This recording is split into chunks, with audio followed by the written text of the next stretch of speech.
پوری دنیا میں ٹریول کرتے ہیں کشمیر کی آزادی کا کیس لے کے لاجک کی بنیاد پہ. ساگر صاحب, محمد اسلم ملک, جسٹس عبد المجید ملک, یہ تمام لوگ ایک امبریلا میں اب اکٹھے ہو رہے ہیں. مزید کرنے کی کون سی چیزیں ہیں؟ دیکھیں جی انصاری صاحب, مقبوضہ کشمیر کی جو علامتیں یہاں موجود ہیں ان میں معتبر ترین علامت ساگر صاحب اور ان کا خاندان رہا ہے. ہمیں بڑا احترام ہے ان کا, شاہ صاحب کا. یہ خوشی کی بات ہے کہ اس وقت پاکستان میں آزاد کشمیر ایک نئی سوچ سامنے آ رہی ہے. راجہ صاحب یہ کہہ رہے ہیں کہ مجھے اظہار کے وہ تمام مواقع میسر نہیں ہیں جو ہونے چاہیے. تو میری ان سے درخواست ہوگی, کیونکہ ہم نے ابھی پچھلے سیشن میں اقوام متحدہ سے درخواست کی ہے ہیومن رائٹس کونسل سے کہ آزاد کشمیر کے صدر اور وزیر اعظم کو یہاں مدعو کیا جائے تاکہ وہ مقبوضہ کشمیر اور آزاد کشمیر کے معاملات پر آپ کو بریف کریں. تو اگر ان کے راستے میں کوئی مشکلات ہیں, ایک مشکل حل کرنے کے لیے ہم نے 1992 میں ایک ریٹ دائر کی تھی ہائی کورٹ میں, جو فل کورٹ نے اس پہ ججمنٹ آئی ہے, 99 میں آئی ہے, 7 سال کے بعد وہ ججمنٹ آئی ہے. تو وہ ایسے معاملات تھے جو حکومت آزاد کشمیر کی معاونت کے معاملات تھے. تو حکومت اگر خود کمزور ہو اور انہیں یہ اپنے تکلم کا احساس ہی نہ ہو کہ ہم نے مظفر آباد میں کیا بات کرنی ہے, اسلام آباد میں کیا کرنی ہے, لندن میں کیا کرنی ہے, برسلس میں کیا کرنی ہے, اور دنیا میں کرنے کو کون سے کام ہیں, میری راجہ صاحب سے گزارش ہے کہ وہ صرف ایک کام کریں. مسئلہ کشمیر ایک نقطے پر اٹکا ہوا ہے, وہ یہ ہے کہ کشمیر میں فیئر اور امپارشل پلیبسٹ کروانا ہے, رائے شماری, اور اس میں صرف افواج کے عدد پر جھگڑا ہے کہ ہندوستان کتنی افواج رکھے گا اور پاکستان کتنی افواج رکھے گا. آپ یہ اندازہ لگائیں کہ اقوام متحدہ نے تسلیم کیا کہ اس پار 7 لاکھ فوج ہے, پلوامہ کے بعد 10,000 انہوں نے اور بھیجی, اب الیکشن کے دوران 70,000 اور بھیجیں گے. 7 لاکھ 10,000 70,000 یہ بیانیہ ہونا چاہیے حکومت آزاد کشمیر کا دنیا بھر میں کہ کہاں 12,000 فوج اور کہاں 8 لاکھ فوج اب مقبوضہ کشمیر, آخر کس وجہ سے ہے. تو پھر ایک سمپل سا ایک یعنی عام سادہ سا ایک اصول ہے کہ اگر 2 فریقین میں جھگڑا ہے تو تیسرے فریق کو آنا پڑتا ہے, اسے آربیٹریشن کہتے ہیں. اقوام متحدہ نے یہ تسلیم کیا ہے کہ اگر ہندوستان اور پاکستان کے درمیان افواج کے عدد پر کوئی اختلاف ہے تو آربیٹریشن ہونی چاہیے. تو arbitration international court of justice بھی کرا سکتی ہے, وہ ایک پینل بھی مقرر کر سکتی ہے, ایک شخص کا بھی انتخاب کیا جا سکتا ہے. مسئلہ کشمیر میں کوئی مشکل نہیں ہے, ایک جگہ پر ہم کھڑے ہیں کہ رائے شماری کرانے کے تمام انتظامات مکمل ہو چکے تھے, صرف یہ تھا کہ عدد تھا فوج کا, اور فوج کی عدد پر بھی جو آخری فیصلہ ہے وہ رائے شماری کے ایڈمنسٹریٹر کا ہے. وہ چاہے تو ہندوستان کا آخری فوجی بھی وہاں سے دھکیل سکتا ہے. ایک سوال ہے یہاں پہ, جسٹس مجید ملک صاحب چونکہ میرے بزرگ بھی ہیں اور میں ان سے بڑا احترام ان کا کرتا ہوں, میں ہی نہیں تمام کشمیر کے لوگ جو کہ تحریک آزادی کے ساتھ وابستہ ہیں وہ احترام کرتے ہیں.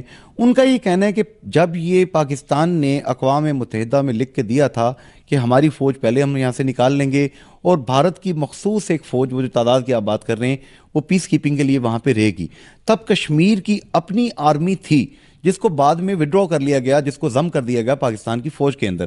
تو کہنے لگے کہ اب اس چیز کو بھی ہمیں میک شور کرنا ہوگا, پاکستان کس طرح اعتبار کرے کہ ہم آرمی پوری نکال لیں تو بھارت کوئی اور وہاں پہ ایڈونچر نہیں کرے گا. جسٹس مجید ملک صاحب کا بڑا مقام ہے قانون کی دنیا میں اور ہمارے دلوں میں بھی بڑا احترام ہے, لیکن میں بصد احترام یہ کہوں گا کہ مسئلہ کشمیر 2 افواج کے نکالنے یا نہ نکالنے کا مسئلہ نہیں ہے, یہاں کے خود ارادیت کا مسئلہ ہے.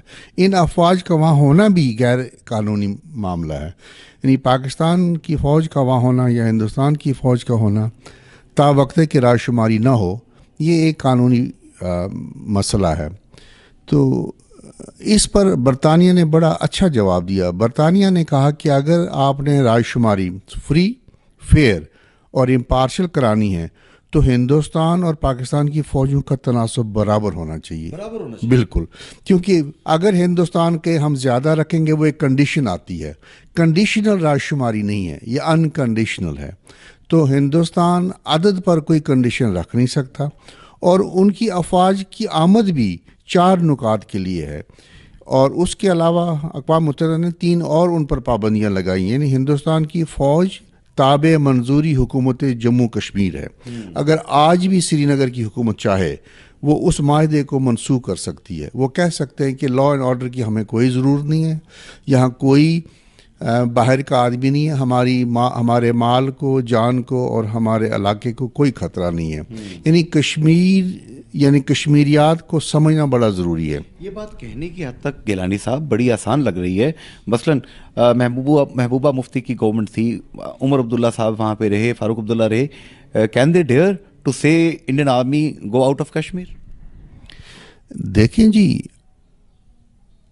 ان کی کانسٹیٹوئنسی ہے, وہ کشمیری ہیں اور اسٹیٹ سبجیکٹ ہیں. 31 مارچ 1959 تک بھارتی شہری کو مقبوضہ کشمیر آنے کے لیے ویزے کی ضرورت ہوتی تھی, جس کو ہم کہتے تھے انٹری پرمٹ. اگر محبوبہ مفتی یا عمر فاروق, عمر عبداللہ صاحب, اگر یہ لوگ چاہیں وہ اس قانون کو بحال کر سکتے ہیں. 31 مارچ 1959 کو جو قانون منسوخ کیا بخشی غلام احمد نے, وہ اس وقت وزیر اعظم تھے, وہ نہیں کر سکتے تھے, اس لیے کہ وہ ریاست کے ایک حصے کے وزیر اعظم تھے, وہ پوری ریاست کے وزیر اعظم نہیں تھے. یہ قانون پوری ریاست کا قانون ہے.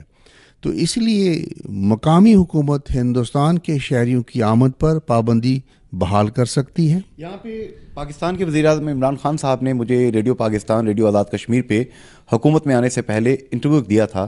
میں نے عمران خان صاحب سے بس احترام یہی پوچھا, حضور کشمیر کے بارے میں مسئلے کا حل آپ کیا دیکھتے ہیں؟ ہیومن رائٹس وائلیشن ہو رہی ہیں جو آپ کی تنظیم رپورٹ کر رہی ہے. ان کا کہنا تھا کہ آپ نے مقبوضہ کشمیر کو انڈیا نے ایک کنٹونمنٹ میں تبدیل کر دی ہے, سب سے پہلے اس کنٹونمنٹ کو خالی کرائیے, جہاں پر سویلین آبادی کے ساتھ اتنی فوج ہوگی وہاں پر تمام یہ ہیومن رائٹس وائلیٹ ہوں گے. کیا عمران خان صاحب کی بات میں دم ہے؟ دیکھیں جی, مقبوضہ کشمیر تو کنٹونمنٹ ہے ہی, اگر نہ ہوتا تو شبیر شاہ صاحب جیل میں نہ ہوتے, باقی قائدین آسیہ اندرابی جیل میں نہ ہوتی, یاسین ملک صاحب جیل میں نہ پہنچے ہوتے. تو میرے خیال میں اگر ہم اس کشمیریات کو سمجھنا بہت ضروری ہے. ہماری قیادت نے ہندوستان کی افواج کے عدد, حیت اور ان کی موجودگی کو چیلنج نہیں کیا. حکومت پاکستان کا یہ فرض ہے اور ڈیوٹی ہے. ڈیوٹی اس لیے کہ جیسے ابھی ساگر صاحب نے بہت ٹھیک کہا کہ بعض دفعہ لگتا ہے کہ شاید ہمارے وزیر اعظم کی شکایت میں جان ہو, وزن ہو, صحت ہو, اس لیے کہ حکومت پاکستان نے آزاد کشمیر میں جو داخلہ ہے, داخلے کا جو ان کی جو راہداری ہے وہ انسپ کی ریزولوشنز ہیں. یعنی پاکستان آزاد کشمیر میں انسپ قراردادوں کے تحت ہے. تو یہ پاکستان کی حکومت, کوئی بھی حکومت کوئی ایسا اقدام نہیں کر سکتی جو اقوام متحدہ کی قراردادوں کے ساتھ متصادم ہو. بالکل صحیح. آپ سے آخری بات لے کے میں ملک صاحب کی طرف جاؤں گا. آپ نے اب کشمیر پاکستان کا چیپٹر پراپرلی اوپن کیا ہے, جسٹس مجید ملک صاحب نے اس کی سرپرستی قبول کی, اسلم ملک صاحب جو ہیں اس کو ہیڈ کر رہے ہیں. آپ کی یہاں پر ان سے توقعات کیا ہیں؟ دیکھیں جی, سب سے پہلے یہ ہے کہ ہماری وہ تنظیم ہے جو ریاست کے 3 حصوں سے واحد ہے جسے اقوام متحدہ نے ایک مقام دیا ہے, ایک معتبریت دی ہے. اور ہم نے جیسے میں نے پہلے بھی آپ کے ایک انٹرویو میں کہا کہ ہم لوگ کشمیر کی جو ایشوز ہیں ان پر ہم اور ہمارے درمیان ہم تفریق نہیں کرتے ہیں سیاسیات میں. اسلم ملک صاحب کی جو ہمارے ساتھ شمولیت ہے یا ہمارے ساتھ تعاون ہوگا, ہمیں خوشی ہے. اس چیپٹر کا بڑا کام ہے وہ اس لیے کہ یہاں سے ان کو کسی پراکسی کی ضرورت نہیں ہے. یہ اقوام متحدہ میں جا سکتے ہیں, جنیوا جا سکتے ہیں, نیو یارک جا سکتے ہیں, ویانا جا سکتے ہیں, دنیا کے کسی بھی حصے میں جا سکتے ہیں اپنے وسائل کے اندر میں رہ کر.